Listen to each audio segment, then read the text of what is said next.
हमेशा सीखते रहो। एक बार गांव के दो व्यक्तियों ने शहर जाकर पैसे कमाने का निर्णय लिया। शहर जाकर कुछ महीने इधर उधर छोटा मोटा काम कर दोनों ने कुछ पैसे जमा किए। फिर उन पैसों से अपना अपना व्यवसाय प्रारंभ किया। दोनों का व्यवसाय चल पड़ा। 2 साल में ही दोनों ने अच्छी खासी तरक्की कर ली।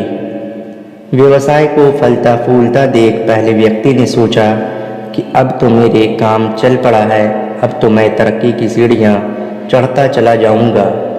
लेकिन उसकी सोच के विपरीत व्यापारी उतार चढ़ाव के कारण उसे उस साल अत्यधिक घाटा हुआ।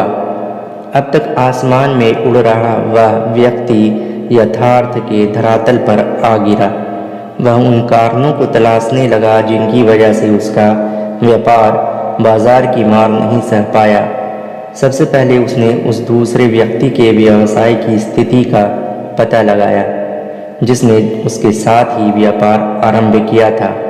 वह यह जानकर हैरान रह गया कि इस उतार चढ़ाव और मंदी के दौर में भी उसका व्यवसाय मुनाफे में है।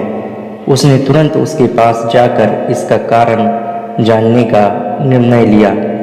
अगले ही दिन वह दूसरे व्यक्ति के पास पहुंचा।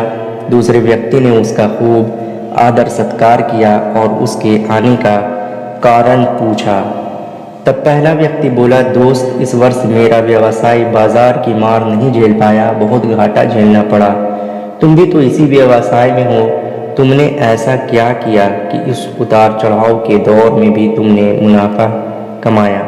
यह बात सुन दूसरा व्यक्ति बोला, भाई, मैं तो बस सीखता जा रहा हूँ, अपनी गलती से भी और साथ ही दूसरों की गलतियों से भी। जो समस्या सामने आती है उसमें से भी सीख लेता हूँ, इसलिए जब दोबारा वैसी समस्या सामने आती है तो उसका सामना अच्छे से कर पाता हूँ और उसके कारण मुझे नुकसान नहीं उठाना पड़ता। बस ये सीखने की प्रवृत्ति ही है जो मुझे जीवन में आगे बढ़ाती जा रही है। दूसरे व्यक्ति की बात सुनकर पहले व्यक्ति को अपनी भूल का एहसास हुआ। सफलता के मद में वो अति आत्मविश्वास से भर उठा था और सीखना छोड़ दिया था। वह यह प्रण कर वापस लौटा कि कभी सीखना नहीं छोड़ेगा। उसके बाद उसने कभी पीछे मुड़कर नहीं देखा और तरक्की की सीढ़ियाँ चढ़ता चला गया। दोस्तों, इस कहानी से हमें ये सीख मिलती है कि जीवन में कामयाब होना है तो इसे पाठशाला मानकर हर पल सीखते रहिए। यहाँ नित नए परिवर्तन और नए विकास होते रहते हैं।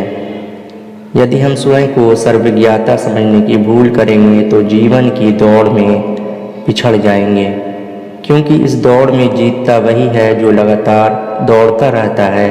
जिसे दौड़ना छोड़ दिया उसकी हार निश्चित है।